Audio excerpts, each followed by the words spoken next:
Hello students, welcome to my channel. आज बहुत दिन के बाद मैं वीडियो अपलोड कर रही हूँ। ड्यू टू सम रीज़न बीच में मैं वीडियोस अपलोड नहीं कर पा रही थी, बट अब मैं पूरी कोशिश करूँगी कि आप लोगों को रेगुलर वीडियोस मिलते रहें, एटलीस्ट जो इम्पोर्टेंट टॉपिक है, क्योंकि अभी एग्ज़ाम ज़्यादा दिन दूर नहीं है, एग्ज़ाम्स आपके आने वाले हैं। तो मैं कोशिश यही करूँगी कि आप लोगों को इम्पोर्टेंट जो टॉपिक्स हैं उनके वीडियोस मैं आपको प्रोवाइड करवा दूँ। यह आप लोगों की जो भी रिक्वेस्ट भी अगर रहती है तो वो भी आप लोग मेरे को कमेंट सेक्शन में बता सकते हो कि इस वीडियो का या फिर इस टॉपिक का आपको वीडियो चाहिए है, तो वो रिक्वेस्ट आप लोग कमेंट सेक्शन में बता सकते हो मेरे को। तो आज का हमारा जो टॉपिक है वो है cell, electromotive force, terminal voltage and internal resistance. तो ये जो टर्म्स हैं, electromotive force, terminal voltage and internal resistance, ये तीनों ही सेल से ही रिलेटेड है। फर्स्ट ऑफ ऑल बात करते हैं सेल की, उसके बाद में सेल से रिलेटेड इन टर्म्स को हम लोग समझेंगे। साथ ही साथ हम इस टॉपिक में करेंगे सेल इक्वेशन। सेल इक्वेशन हम लोग करने वाले हैं, कैसे सेल इक्वेशन बनेगी। ठीक है, तो सबसे पहले बात करते हैं हम सेल की। ठीक है, तो सेल क्या चीज़ है? देखिए, सेल जो है एक डिवाइस है।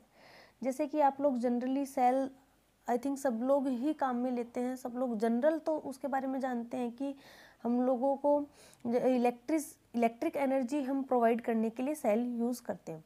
ठीक है, तो एक्चुअल में सेल क्या है? सेल एक डिवाइस है, ठीक है, जो कि क्या करता है, हमें इलेक्ट्रिक एनर्जी देता है। ठीक है, बट वो इलेक्ट्रिक एनर्जी उसके पास कहाँ से आती है? ठीक है, तो उसके अंदर क्या है? केमिकल है। यानी कि सेल एक ऐसा डिवाइस हो गया जो कि केमिकल एनर्जी को इलेक्ट्रिक एनर्जी में कन्वर्ट करता है। ठीक है, तो ये इसकी एक छोटी सी स्वीट डेफिनेशन बन जाएगी, that electric cell is a device that converts chemical energy into electrical energy. ठीक है, उससे हमें इलेक्ट्रिक एनर्जी मिल जाएगी। तो ये तो सिंपल सी डेफिनेशन हो गई।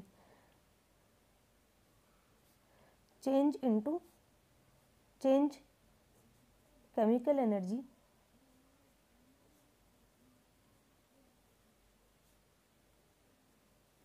Into electrical energy.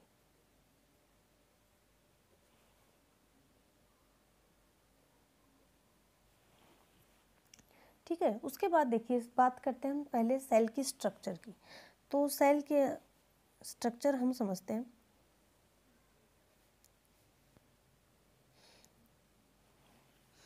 तो आप लोग 12th क्लास के स्टूडेंट, तो आप लोगों ने सेल जो है वो आपके लेबोरेटरी में भी ज़रूर देखा होगा। ऐसा जो हम लोग सेल बनाए रखते हैं लैब में, उसके अंदर क्या होता है? एक बॉक्स होता है, उस बॉक्स के अंदर कुछ एक लिक्विड फिल होता है। ठीक है, उसके अंदर लिक्विड फिल होता है और ऐसे दो रोड लगी होती हैं। ठीक है, अदर स्ट्रक्चर भी हो सकती है। ठीक है, क्योंकि सेल भी अलग अलग टाइप के हैं। सिंपल हम स्ट्रक्चर की बात कर रहे हैं। एक स्टोरेज के अंदर कुछ लिक्विड फिल होता है और इस लिक्विड में दो इलेक्ट्रोड्स डाली जाती है। ठीक है, इस लिक्विड को क्या बोलेंगे हम? इलेक्ट्रोलाइट। इलेक्ट्रोलाइट केमिकल है। ठीक है, एक सॉल्यूशन है जो कि कैसा होना चाहिए? कंडक्टर टाइप का होना चाहिए। ठीक है, क्योंकि इसके थ्रू करंट फ्लो होनी चाहिए। तो ये एक कंडक्टर टाइप का लिक्विड है। ठीक है, अब इसके अंदर रोड डाली जाती है। तो इसके अंदर क्या है कि ये एक तो पॉजिटिवली चार्ज है एंड सेकंड जो है वो नेगेटिवली चार्ज है। अब ये पॉजिटिवली चार्ज है एंड ये नेगेटिवली चार्ज है। ठीक है, तो ये जो रोड है, इस जो कि पॉजिटिवली चार्ज है, इस पर पोटेंशियल भी कैसा होगा? पॉजिटिव होगा। एंड ये जो रोड है जो कि नेगेटिवली चार्ज है, इस पर पोटेंशियल जो है वो कैसा होगा? नेगेटिव होगा। ठीक है, क्योंकि हम लोग पोटेंशियल जो है वो डिटेल में पढ़ चुके हैं। Potential V equals to Q upon 4πε0 R, और ये डिपेंड करता है कि ये चार्ज जो है वो प्लस या माइनस, ठीक है, उसके अकॉर्डिंग। प्लस होता है तो प्लस क्यों आता है, माइनस होता है तो माइनस क्यों आता है। तो प्लस पोटेंशियल जो है वो पॉजिटिव नेगेटिव के अकॉर्डिंग आएगा। तो ये पॉजिटिव चार्ज है तो ये इस पर पोटेंशियल जो है वो पॉजिटिव है, ये नेगेटिवली चार्ज है, इस पर पोटेंशियल नेगेटिव। अभी इस पर पोटेंशियल जो है वो पॉजिटिव है, ठीक है। तो इसके बीच और इस इलेक्ट्रोलाइट के बीच भी पोटेंशियल डिफरेंस है, ठीक है। फिलहाल इस पर कोई इफेक्टिव चार्ज नहीं है इलेक्ट्रोलाइट पर, ठीक है। तो इसका जो पोटेंशियल है वो 0। तो इनके बीच पोटेंशियल डिफरेंस जो है वो क्या आ जाएगा अपने पास में, V प्लस, ठीक है। इनके बीच पोटेंशियल डिफरेंस जो है वो कैसा है, -V नेगेटिव, ठीक है, क्योंकि इसका 0 है और इसका -V नेगेटिव है, इस पर नेगेटिव है। अभी देखिए, अभी ये सेल हमारा बन चुका है।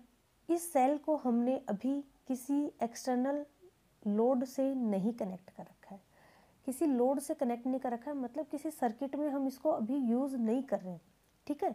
किसी सर्किट में हम इसको यूज़ नहीं कर रहे हैं, यानी कि इससे हम अभी एनर्जी ले नहीं रहे हैं, इससे करंट नहीं फ्लो हो रही है, ठीक है। हमने किसी सोर्स से इसको किसी लोड से इसको कनेक्ट नहीं कर रखा है, इसका मतलब इसको एनर्जी नहीं देनी पड़ रही है, अभी एनर्जी नहीं देनी पड़ रही है, इसका मतलब इससे करंट नहीं फ्लो हो रही है, ठीक है। देन इसके दोनों जो टर्मिनल्स हैं इनके बीच कुछ पोटेंशियल डिफरेंस है। अभी इससे एनर्जी हम लोग नहीं ले रहे, इससे करंट फ्लो नहीं हो रही, इसके दोनों टर्मिनल्स जो कि एक पॉजिटिव है और एक नेगेटिव है, डेफिनेटली इन दोनों के बीच में पोटेंशियल का डिफरेंस है। तो अभी जबकि ये सेल ओपन सर्किट में है, ठीक है, ओपन सर्किट है। ओपन सर्किट आप लोग छोटी क्लासेस से पढ़ रहे हो। ओपन सर्किट क्या होता है, जब सर्किट ओपन है मतलब पूरा एक क्लोज पाथ नहीं बन रहा है, यानी कि हम बेसिक बताएं तो जैसे मान लो कि ये हमने इससे एक बल्ब लगा दिया है, ये हमने सेल लगा दिया और ये की, अब ये की हमने जब तक ऑन नहीं कर रखी है तो इस सेल से करंट नहीं फ्लो होगी, बल्ब जो है यहाँ पर ग्लो नहीं करेगा ना, ठीक है, क्योंकि हमने की ऑन नहीं कर रखी है। तो ये होता है ओपन सर्किट। और अगर की हम लोग यहाँ पर लगा देते हैं और इससे करंट फ्लो होने लग जाती है और ये बल्ब जो है वो भी ग्लो करने लग जाएगा, दैट इज क्लोज सर्किट, ठीक है। तो अभी ये ओपन सर्किट में है। तो अभी जब सेल ओपन सर्किट में है तब इसके दोनों टर्मिनल्स के बीच में जो पोटेंशियल का डिफरेंस है दैट इज इलेक्ट्रोमोटिव फोर्स, ठीक है। इलेक्ट्रोमोटिव फोर्स नाम में फोर्स है बट एक्चुअल में ये क्या है, ये पोटेंशियल का डिफरेंस है, ठीक है, पोटेंशियल डिफरेंस है। तो यहाँ से इलेक्ट्रोमोटिव फोर्स की डेफिनेशन हमारे सामने आ गई है। When cell is in open circuit, then potential difference between two terminals is called electromotive force. इन दोनों के बीच में जो पोटेंशियल का डिफरेंस है वो हो जाएगा हमारे पास में इलेक्ट्रोमोटिव फोर्स, ठीक है। इनके बीच में कितना पोटेंशियल डिफरेंस है, देखिए ये है V प्लस, ठीक है, डिफरेंस करना है माइनस, और इसका कितना है -V माइनस, ठीक है। अब कितना आ गया है, ये minus minus plus, V plus plus V minus, ये जो पोटेंशियल डिफरेंस आया है ये है इलेक्ट्रोमोटिव फोर्स।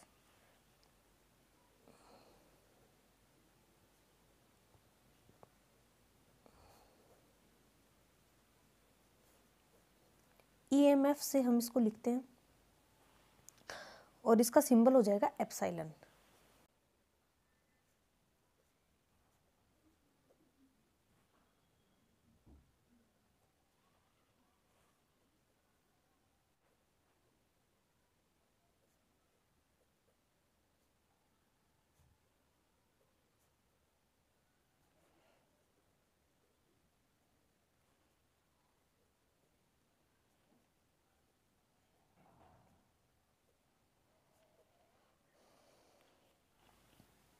ठीक है, तो ये हो गया हमारे पास में इलेक्ट्रोमोटिव फोर्स। अब देखिए, अब हम मान लेते हैं कि इस सेल को हमने किसी एक्सटर्नल सर्किट में कनेक्ट कर दिया, यानी कि किसी रेजिस्टेंस से मतलब क्या है, देखो रेजिस्टेंस क्या होता है एक्चुअल में, हम लोग बहुत सारे डायग्राम में ऐसा शो करते हैं, रेजिस्टेंस लगा देते हैं, ठीक है। तो बहुत सारे स्टूडेंट्स के माइंड में ये क्वेश्चन आता है कि ये रेजिस्टेंस लगाने से क्या मतलब है इसका, ठीक है। रेजिस्टेंस लगाना मतलब, तो रेजिस्टेंस लगाने से मतलब क्या है, देखो यहाँ पर कि आप उसको किसी भी एक लोड से कनेक्ट कर रहे हो। लोड से मतलब देखो सोर्स बोला जाता है जो कि एनर्जी देता है, ठीक है। जैसे कि सोर्स क्या हो गया, बैटरी, सेल, ये तो हो गए सोर्स जो कि देने का काम करता है। लोड मतलब जो लेने का काम करता है। दैट मीन्स जैसे ये कि ये जो यहाँ पर हमने बल्ब लगाया, ये लोड है, ये किसी न किसी मटेरियल से बना हुआ है। उस मटेरियल का कुछ ना कुछ रेजिस्टेंस जरूर होगा, किसी मेटल से ही बना हुआ है ना, कुछ रेजिस्टेंस तो होगा, ठीक है। इसीलिए लोड को जनरली अब हम कैसे बता देते हैं, बस एक रेजिस्टेंस लगाकर हम शो कर देते हैं कि किसी भी डिवाइस से, ये कुछ भी एक डिवाइस भी हो सकता है, कुछ भी हो सकता है, ये बल्ब हो सकता है, ठीक है, ये कोई भी एक मोटर भी हो सकती है, कुछ भी हो सकता है, ये फैन हो सकता है, जो भी हो, ये कुछ भी है, बट ये हम इसको आर से रिप्रेजेंट करते हैं। दैट मीन्स उसका कुछ ना कुछ रेजिस्टेंस जरूर होगा, कुछ ना कुछ मटेरियल से बना होगा, कुछ कंडक्टर से ही बना होगा। तो कंडक्टर की प्रॉपर्टी है कि वो करंट को फ्लो होने देता है, बट कुछ वैल्यू में तो उसको रोकता ही है, ठीक है। यानी कि हर मेटल का ही कुछ ना कुछ रेजिस्टेंस है, कुछ तो रोकेगा ही ना, वो एकदम इनफाइनेटली तो वो परमिशन नहीं देता है करंट को फ्लो करने की, कुछ मात्रा में तो रोकता ही है। वो जो रोकना है उसका वही है उसका रेजिस्टेंस, ठीक है। तो हर लोड को हम यहाँ रेजिस्टेंस आर से ही रिप्रेजेंट करते हैं। देखिए जैसे ही हमने इसको आर रेजिस्टेंस से कनेक्ट किया है, आर रेजिस्टेंस से कनेक्ट कर दिया है, अब यहाँ पर ये सर्किट क्लोज हो गया है। अब आप सोचेंगे कि यहाँ ये क्लोज नहीं दिख रहा है आपको, बट ये क्लोज है, क्योंकि हमने यही कहा था कि ये जो लिक्विड है, ये जो इलेक्ट्रोलाइट है, ये कंडक्टर का टाइप का है, ठीक है, कंडक्टर है। कंडक्शन करने के लिए सॉलिड होना ही ज़रूरी नहीं है। हम लोग छोटी क्लासेस में ये पढ़ के आए हैं कि लिक्विड कंडक्टर भी होते हैं, ठीक है। बहुत सारे ऐसे सॉल्यूशंस भी हैं जो कि कंडक्टर टाइप के होते हैं, करंट को फ्लो होने देते हैं, ठीक है। तो ये जो है ये कंडक्टर वो करंट को फ्लो होने दे रहा है। तो ये अब देखिए यहाँ पर ये टेक्निकली ये जो सर्किट है हमारा क्लोज हो चुका है यहाँ पर, ठीक है। अब ये सर्किट क्लोज हो चुका है, अब इससे करंट फ्लो होना स्टार्ट होगा, ठीक है। अब देखिए करंट फ्लो होने की कंडीशन क्या होती है, थोड़ा सा डिटेल में मैं आप लोग को बता रही हूँ यहाँ पर, क्योंकि बहुत सारे स्टूडेंट्स के माइंड में क्वेश्चन होता है और उनको थोड़ा सा डाउट चल रहा होता है टॉपिक में एक्चुअल में क्या प्रोसेस है, ठीक है। देखिए क्या है, अब हमने क्या कहा कि भाई एक तो जो है टर्मिनल वो पॉजिटिवली चार्ज है और एक नेगेटिवली चार्ज है। इसका मतलब क्या है, पॉजिटिवली चार्ज होने का मतलब क्या होता है, मतलब यही है कि इसके ऊपर इलेक्ट्रॉन्स की कमी है। पॉजिटिव चार्ज होने का वो सीधा सा मतलब निकलता है कि इस पर इलेक्ट्रॉन की कमी है और इस पर इलेक्ट्रॉन ज़्यादा है। अब ज़्यादा इलेक्ट्रॉन है, ये इलेक्ट्रॉन किसकी तरफ, जहाँ इलेक्ट्रॉन की कमी है, ठीक है, जहाँ, या फिर यूँ समझ लीजिए पॉजिटिव और नेगेटिव एक दूसरे से अट्रैक्ट होंगे। ये जो नेगेटिव है ये किसकी तरफ जाना चाहेंगे, पॉजिटिव की तरफ जाना चाहेंगे। यानी कि एक्चुअल में प्रोसेस क्या हो रहा है कि ये इलेक्ट्रॉन जो है ये इस पॉजिटिव की तरफ जा रहे हैं, ठीक है। जिधर इलेक्ट्रॉन चल रहे होते हैं करंट उसके ऑपोजिट साइड में मिलती है हमें, ठीक है। यानी कि इलेक्ट्रॉन नेगेटिव टू पॉजिटिव जा रहे हैं तो यहाँ पर करंट हमेशा positive to negative I current हमें मिलती है, ठीक है। हमेशा करंट हम बैटरी हम लगाते हैं इस तरीके से या सेल हम लगा रहे हैं, ठीक है, करंट हमेशा किधर से फ्लो करेंगे, पॉजिटिव से, पॉजिटिव टर्मिनल से, क्योंकि उसके नेगेटिव से इलेक्ट्रॉन्स पॉजिटिव की तरफ जा रहे हैं और करंट हमेशा इलेक्ट्रॉन के फ्लो की ऑपोजिट डायरेक्शन में मिलती है, ठीक है। तो यहाँ से अब इलेक्ट्रोलाइट सॉल्यूशन के अंदर ये करंट किधर से जा रही है, हमारे पास करंट किधर से जा रही है, नेगेटिव टू पॉजिटिव। देखिए क्योंकि सर्किट कंप्लीट होगा तो यहाँ से ये करंट निकली है, ठीक है, ये इधर से जाएगी इसमें, फिर से कंप्लीट, फिर से इधर से करंट जाएगी ये, ठीक है। तो यानी कि इलेक्ट्रॉन जो है यहाँ पर ये जो इलेक्ट्रॉन इधर से आए हैं अब ये इधर इसमें फ्लो करेंगे तो करंट हमें इधर मिल रही है। अब देखिए यहाँ से इसके अंदर से भी इलेक्ट्रॉन फ्लो कर रहे हैं, इलेक्ट्रॉन इधर से आए हैं, इधर से पूरा एक सर्किट कंप्लीट करेंगे। तो यहाँ पर जब ये इलेक्ट्रॉन इसमें से जाते हैं तो इलेक्ट्रोलाइट जो है ये पार्टिकल्स से मिलकर ही बना है, इसके कुछ ना कुछ एटम मॉलिक्यूल हैं, ठीक है। अब वो जब इलेक्ट्रॉन इसमें से जाएंगे तो पॉसिबिलिटी है कि आपस में इनके कोलिजन हो, ठीक है। तो वो कोलिजन जो है, कोलिजन मतलब क्या भाई, इलेक्ट्रॉन जा रहे हैं और मान लो कि इलेक्ट्रोलाइट का कोई भी मॉलिक्यूल जो है वो उससे टकरा गया, ठीक है, या इलेक्ट्रोलाइट का आयन जो है वो उससे टकरा गया तो इलेक्ट्रॉन को दिक्कत हो गई, क्योंकि चलने में कुछ रेजिस्टेंस मिल गया है ना उसको, वो फ्लो में जा रहा था, ठीक है। वो सीधा सीधा जाता तो उसको कोई भी जो है बैरियर नहीं मिला, रास्ते में कोई भी उसको दिक्कत नहीं आई। बट अगर कुछ टकरा गया है उससे, कुछ यहाँ पर अगर कोई भी पार्टिकल टकरा गया है या कुछ भी आयन टकरा गया है, कोई मॉलिक्यूल टकरा गया है, तो ये एक बार के लिए अपने रास्ते से क्या होगा कि हट जाएगा अपने रास्ते से, जिस रास्ते से जा रहा था उसमें रुकावट आ गई। वो रुकावट ही एक्चुअल में क्या होती है, रेजिस्टेंस, ठीक है। दैट मीन्स कुछ रेजिस्टेंस ये भी प्रोवाइड करा रहा है। यही सेम रेजिस्टेंस का यही तरीका होता है, रेजिस्टेंस यही सेम किन के लिए, मेटल के लिए है। एक्चुअल में भी मेटल में भी यही है कि अगर इलेक्ट्रॉन फ्लो हो रहे हैं तो बीच में जो आयंस है उनके बीच टकराव हो गया है या कोई और इलेक्ट्रॉन के साथ टकराव हो गया है, तो वो टकराव ही एक्चुअल में रेजिस्टेंस होता है, ठीक है। तो यहाँ पर ये जो इलेक्ट्रोलाइट है इसका भी कुछ ना कुछ रेजिस्टेंस है, ये इसका जो रेजिस्टेंस है वही उस सेल का इंटरनल रेजिस्टेंस है। तो हमारे पास में क्या आ गया है, इंटरनल रेजिस्टेंस की डेफिनेशन आ गई है, ठीक है, कि इस इलेक्ट्रोलाइट का जो रेजिस्टेंस होगा वो होगा सेल का इंटरनल रेजिस्टेंस, ठीक है, लिख लेंगे। अभी साथ ही साथ बात कर लेते हैं टर्मिनल वोल्टेज की भी, ठीक है। अब जब हम इससे करंट फ्लो करवाने लग गए हैं, ठीक है, इस सेल से अब करंट फ्लो हो रही है, तो यहाँ पर पहले जो पोटेंशियल डिफरेंस था इन दोनों के बीच वो अब 2 पार्ट्स में डिवाइड हो गया है, ठीक है। आई करंट फ्लो हो रही है, ये जो हमारे पास में लोड रेजिस्टेंस है इस पर भी कुछ ना कुछ पोटेंशियल होगा।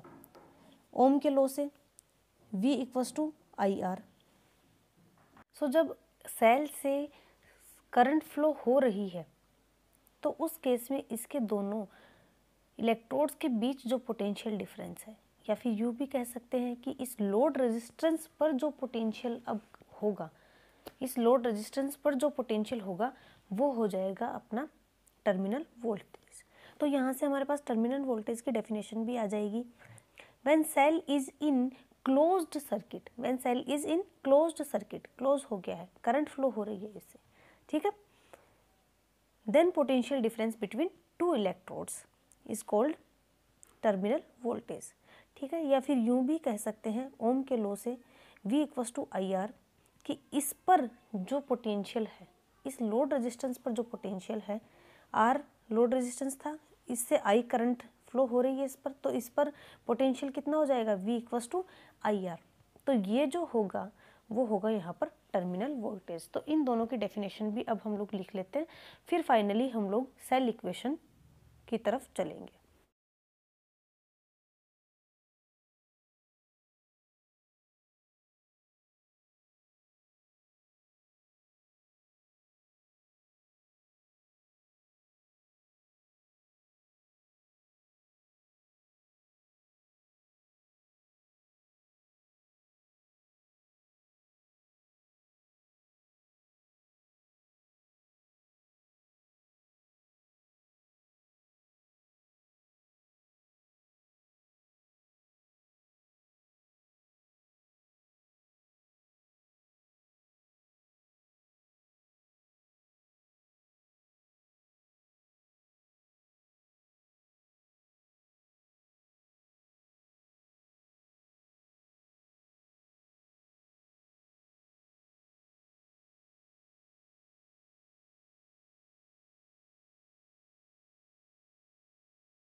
ये हो गई हमारे पास इंटरनल रेजिस्टेंस की definition. The resistance offered by the electrolyte of the cell to the electron flow is called internal resistance. तो अब हम लोग फाइनली चल रहे हैं हमारे सेल इक्वेशन की तरफ। तो देखिए सेल इक्वेशन अभी हम लोग समझेंगे। देखिए एनर्जी जो है वो हमेशा कंजर्व्ड रहती है। अब जो जब करंट फ्लो नहीं हो रही थी, एक स्मॉल रफ डायग्राम, तो देखिए जब करंट फ्लो नहीं हो रही है तो इन दोनों टर्मिनल्स के बीच जो पोटेंशियल डिफरेंस है, ठीक है, अब जब वो जो पोटेंशियल डिफरेंस है एप्सिलॉन, वो मैक्सिमम पोटेंशियल है इसका, ठीक है, वो इसका मैक्सिमम पोटेंशियल है, यानी कि पोटेंशियल मतलब एनर्जी, ठीक है, पोटेंशियल मतलब एनर्जी। पोटेंशियल क्या होता है भाई, एक्चुअल में क्या है, एनर्जी ही है, इलेक्ट्रिकल एनर्जी है पोटेंशियल एक्चुअल में, ठीक है। तो ये मैक्सिमम एनर्जी है। अब यही एनर्जी बाद में दो हिस्सों में बटी है, एक तो यहाँ पर लोड रेजिस्टेंस और एक भाई ये जो इंटरनल जो इलेक्ट्रोलाइट है हमारे पास, इसमें से भी करंट फ्लो हो रही है, ठीक है, इसमें से भी करंट फ्लो हो रही है। अब इसका इंटरनल रेजिस्टेंस भी, यानी कि इस पर भी पोटेंशियल आ रहा है, ठीक है, इस पर भी कुछ पोटेंशियल आ रहा है, कितना, I इंटू स्मॉल आर, ओम के लॉ से इस पर पोटेंशियल आ रहा है, यहाँ पर इस पर भी पोटेंशियल आ रहा है, I इंटू कैपिटल आर, ठीक है। ये कहाँ से आया, देखो ये प्रोवाइड किसने किया, इस एप्सिलॉन ने, ठीक है। ये मैक्सिमम था जब सेल से करंट नहीं फ्लो हो रही थी, तब जो पोटेंशियल डिफरेंस था बाद में भी उतना ही है, एनर्जी जो है वो लॉस नहीं होती और एनर्जी प्रोड्यूस नहीं होती, ठीक है। एनर्जी को हम प्रोड्यूस नहीं कर सकते और डिस्ट्रॉय भी नहीं कर सकते, एनर्जी सिर्फ कन्वर्ट होती। अब यही जो एनर्जी है, ये जो एप्सिलॉन है, यही यहाँ पर टू पार्ट्स में डिवाइड हो गया, इसको भी एनर्जी मिल रही है और यहाँ इसको भी एनर्जी मिल रही है, यानी कि यहाँ पर भी पोटेंशियल है और यहाँ पर भी पोटेंशियल है, ठीक है। यानी कि अब देखिए आसान हो जाएगी, बहुत आसान हो गई है। ये जो एप्सिलॉन है, ठीक है, ये किसको किसको एनर्जी दे रहा है, एक तो आई करंट किसको मिल रही है, लोड रेजिस्टेंस को, एक आई करंट मिल रही है इसका जो इंटरनल रेजिस्टेंस है, जो इलेक्ट्रोलाइट का जो रेजिस्टेंस है उसको, ठीक है। ये एप्सिलॉन टू पार्ट में डिवाइड हो गया, देखो यहाँ पर। अब ये जो एप्सिलॉन है पहले, वो अब बाद में टू पार्ट में डिवाइड हो गया, एक तो यहाँ और एक यहाँ, तो ये टू पार्ट में डिवाइड हो गया।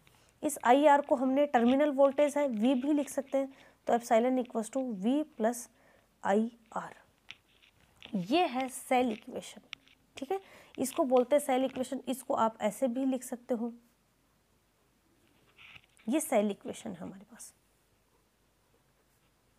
तो बहुत आसान है, अगर आप इसको इस तरीके से समझ के करते हो तो सेल इक्वेशन कभी आपकी गलत नहीं होगी। अगर क्योंकि सेल इक्वेशन बहुत सारे क्वेश्चंस में, बहुत सारे टॉपिक में भी आपको काम में लेनी है, ठीक है, तो यहाँ भी गलत नहीं होगी। और अगर ये गलत नहीं लिखोगे तो वो सारे के सारे टॉपिक भी गलत नहीं होंगे। बहुत सारे स्टूडेंट्स इसको सिर्फ याद करते हैं, रट्टा मारते हैं, उसमें क्या होता है, इसमें गलती हो जाती है प्लस माइनस में, ये कहाँ प्लस करना है, कहाँ किधर क्या करना है, ठीक है। अगर आप इसको इस तरीके से समझ के करेंगे तो मेरे ख्याल से यहाँ पर आपको गलती नहीं होगी बिल्कुल भी। और अगर सेल इक्वेशन सही होगी तो इससे रिलेटेड जो टॉपिक है न्यूमेरिकल है वो भी डेफिनेटली सही होंगे, क्योंकि गलती सिर्फ यहाँ हो जाती है। हम सेल इक्वेशन को जैसे आपको ये समझ आते कि ये आई आर किधर, क्योंकि थोड़े टाइम बाद आप कंफ्यूज हो जाओगे अगर आप रटोगे, तो आप इसको समझ के करो, ठीक है। ये हो जाएगी आपकी सेल इक्वेशन। इस सेल इक्वेशन की हेल्प से हम इंटरनल रेजिस्टेंस को भी फाइंड आउट कर सकते हैं। जैसे कि देखिए यहाँ से epsilon minus V equals to किसके है, I R, small r epsilon minus V upon I, ठीक है। और इस आई को हम कन्वर्ट कर सकते हैं, वी इक्वल्स टू क्या है हमारे पास में, आई कैपिटल आर था, ठीक है। और इस आई को क्या लिख सकते हैं, I equals to V upon R, ये लिख सकते हैं। और ये यहाँ पर हम पुट कर देते हैं, तो स्मॉल आर इक्वल्स टू क्या हो जाएगा हमारे पास, epsilon minus V upon V into capital R. ये इंटरनल रेजिस्टेंस का फॉर्मूला हो जाएगा। सेल को किस तरीके से रिप्रेजेंट करते हैं, तो सेल को हम रिप्रेजेंट करते हैं इस तरीके से, यहाँ पर इसका इंटरनल रेजिस्टेंस शो किया जाता है और ये इसका एप्सिलॉन, ठीक है। ये जो बड़ा टर्मिनल होता है ये पॉजिटिव टर्मिनल, और ये जो शॉर्ट लाइन होती है ये नेगेटिव टर्मिनल होती है, और ये इंटरनल रेजिस्टेंस। तो आई होप कि ये टॉपिक जो सेल है, ठीक है, आज के टॉपिक में हमने अभी इसके कॉम्बिनेशन नहीं किए हैं। सेल के कॉम्बिनेशन भी, जैसे एक से ज़्यादा सेल हम सर्किट में जोड़ते हैं तो जोड़ने के हमारे पास दो तरीके हो जाएंगे, सीरीज कॉम्बिनेशन और पैरेलल कॉम्बिनेशन। उनकी बात हम आगे आने वाले वीडियोस में करेंगे। आज हमने किया है सेल, ठीक है, कि सेल एक्चुअल में है क्या, उसमें इंटरनली प्रोसेस क्या हो रहा है, उससे रिलेटेड कुछ टर्म्स और सेल इक्वेशन। आई होप कि आप लोगों को ये वीडियो पसंद आएगा, आप लोगों को समझ आया है। और अगर आप लोगों को ये वीडियो यूज़फुल लगता है और अगर आपको इसी तरीके से और वीडियो चाहिए है तो प्लीज़ वीडियो को लाइक करना, चैनल को सब्सक्राइब ज़रूर कर लेना। जितने भी चैनल पर मेरे व्यूज़ आ रहे हैं वो मोस्टली अनसब्सक्राइबर्स, जो भी यानी कि वीडियोस आप देखते हैं बट आप सब्सक्राइब नहीं करते हैं, ठीक है, तो आप सब्सक्राइब कर लो ताकि आगे के जो वीडियोस आपको मिले, जो भी मैं वीडियोस अपलोड करूं उनके वो आपको तुरंत मिल जाए, उनकी नोटिफिकेशन मिल जाए। इसके लिए आप लोग बेल आइकन भी दबा देना। और आपको अगर ऐसा लगता है कि इस वीडियो से किसी और स्टूडेंट की भी हेल्प हो सकती है तो प्लीज़ इस वीडियो को शेयर ज़रूर करना। तो मिलते हैं हम लोग हमारी नेक्स्ट क्लास में।